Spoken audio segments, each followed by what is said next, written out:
Hey, all cinephile Mike here with day 30 of Award Season Review Season 2, and we are moving through Based on a True Story Week. Today I am discussing Netflix's Nyad. Written by Julia Cox, based on Diana Nyad's book Find a Way, and directed by Jimmy Chin and Elizabeth Chai Vasarhelyi.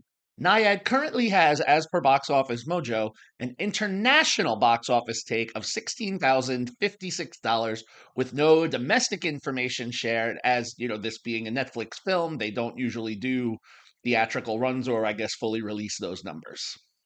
Now, award season wise, like yesterday's Rustin, only two awards pockets have recognized Nyad with nominations thus far. Jodie Foster is currently nominated for Best Supporting Actress for the Critics' Choice Awards and also at the Golden Globes. And Annette Bening, as the titular Diana Nyad, currently has one Best Actress in a Drama nomination at the Golden Globes. Now, I want to start this review a little differently by saying that, Diana Nyad is a name I had heard, but I was unfamiliar with her story. I knew she was a swimmer who, for lack of spoiling things, had accomplished things, but I wasn't familiar with all of the specifics. So, should there be anyone else in the same boat, I won't fully spoil here, as I usually try not to do.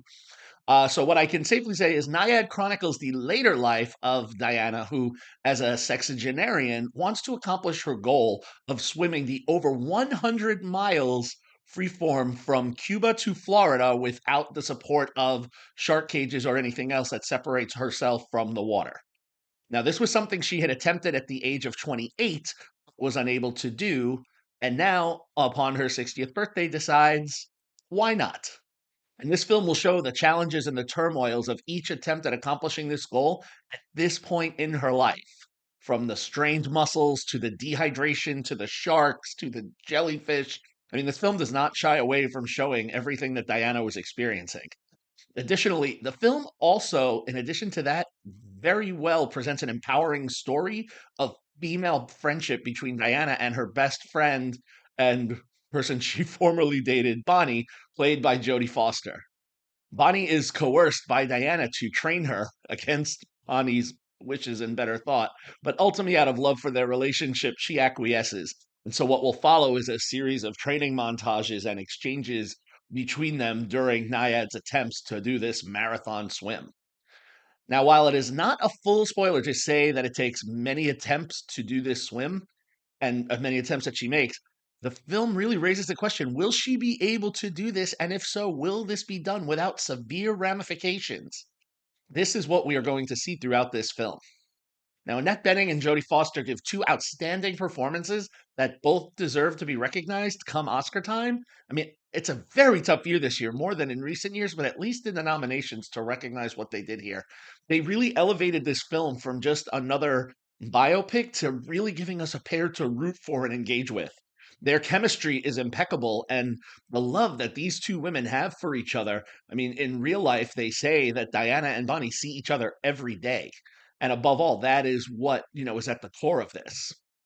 Also, directors Chin and Vasarhelyi do a very good job capturing the moments of athletic achievement.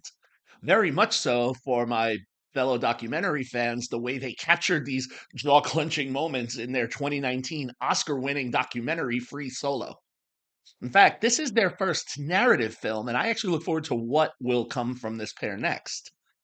Now, while I enjoyed the film, one issue that I did have is some of the information we learn about Diana's backstory when she was a young child. I don't want to spoil it. I don't want to diminish what happened to her or say that I don't think that it wasn't, I believe it was criminal. I mean, it was criminal what happened to her. And if you see the film, you will see it. However, I kind of felt that while I understood why they incorporated these moments, I felt that it briefly took me out of the story they were trying to get me to watch, which is seeing how she was going to attempt to do this marathon swim. It didn't make the film any less enjoyable, but more like little speed bumps. And the fact that she has overcome what she has overcome, I applaud.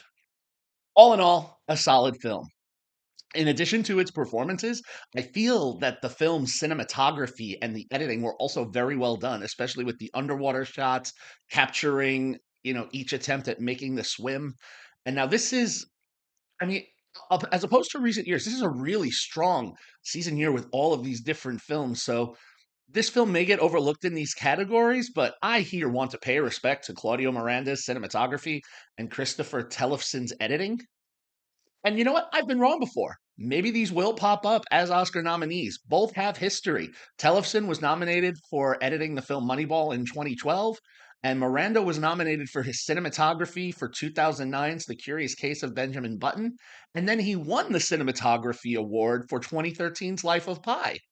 Another ocean set film, so you never know. So Nyad is a 4 out of 5 stars for me.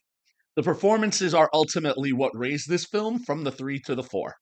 Again, I have to say, Benning and Foster are an excellent team, and I am surprised that this is the first time we have seen these two together, and I truly hope that it is not the last.